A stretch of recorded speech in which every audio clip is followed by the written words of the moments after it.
Cloudburst is an extreme weather event which causes severe damage in a short period over a short region. What are cloudbursts?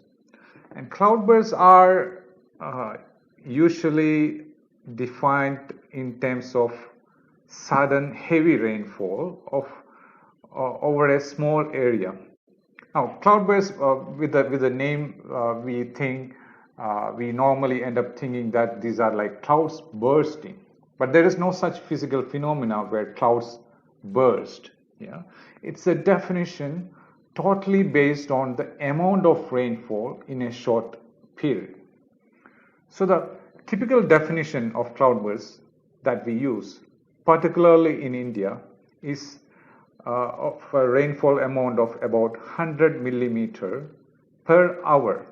So if it rains of about 100 millimeter in an hour's time in a short region, for example, about 20 to 30 kilometers, square kilometers, yeah, that is called a cloudburst. So usually these cloudbursts occur over hilly or mountainous regions, and when the heavy rains impinges on these slopy hills and all, it can result in landslides and flash floods.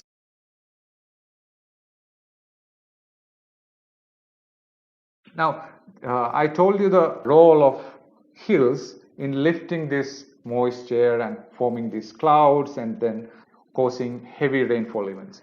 So because of this orographic forcing, these cloudbursts usually occurs over the Himalayas or Western Ghats, where Mumbai, Pune, where I'm residing, Pune also, or Kerala, and also in the northeastern hill states also.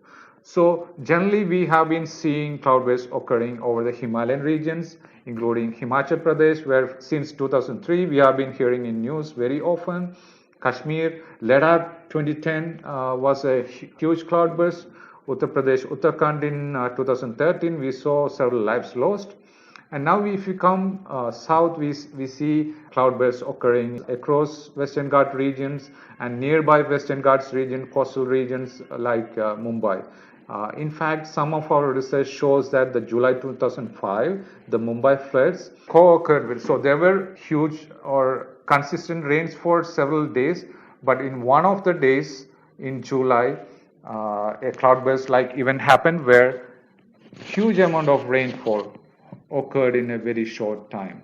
Yeah, and similarly, even in Pune, it occurred in 2010. So even in Chennai, we saw it happening.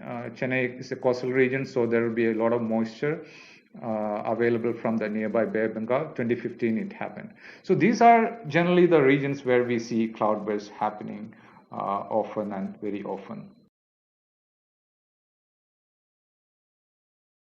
Already the normal, and we need to expect more and more cloudbursts in the future. Yeah, and especially in these prone regions where it will result in flash floods and landslides and loss of lives and livelihoods. So instead of thinking about forecast based action, so right now what we do is there is a forecast that extreme rains will happen in the next few days, and we take some action about evacuation and all. Yeah, that is the kind of mode of operation that we have in our country and also in other countries also to some extent. Yeah, so what we should is we need to learn to live with the flood. There should be a flood living policy or a heavy rain living policy, because that is going to happen. Now you know about, you are living in Mumbai. Heavy rains and waterlogging or floods are like an annual affair in Mumbai now, right? And so how do we cope up with these situations? One way is to prepare the environment.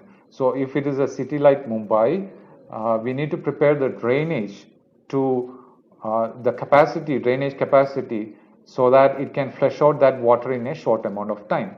Now we know that mangroves are the lungs of the city, which can hold excess flood water. So both the rivers and mangroves, our natural ecosystem which can hold that water or flush out that water into the sea, have been lost. So we need to reclaim this kind of natural ecosystem that can save our cities from cloudbursts to some extent. Now we are talking about cities here. What do we do about other regions, rural areas, including farms and all? What do we do for farms? Maybe one way is to have flood and drought resilient crops. Yeah, and we need to do more research in identify those kind of crops and what kind of crops can withstand this kind of impacts. We see that at least in coastal regions, having mangroves, like in the east coast we have the Sundarbans and all, northeast coast, we see that the farmlands nearby existing mangroves are not that affected, because mangroves again not only are absorbing the flood water, but they also are helping us reduce the impact of other events like the cyclones and all.